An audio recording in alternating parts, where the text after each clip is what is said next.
Hello everyone, this is Thames, a Swiss lathe manufacturer. I'm Sonia. Today I'd like to share with you the backside milling tool function of Swiss lathe.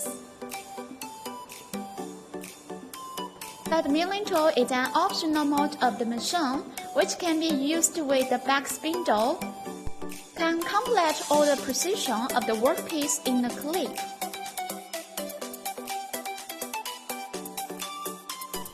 This not only improves the efficiency, but also reduces the repetitive processing of the artifact, thus improve the accuracy.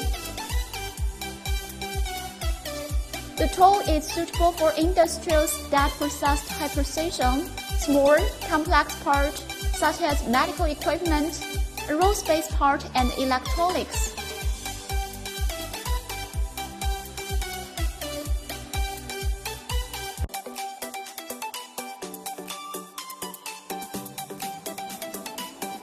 That's all for today of this video. If you like our video, please follow us. If you like our machine, please contact me.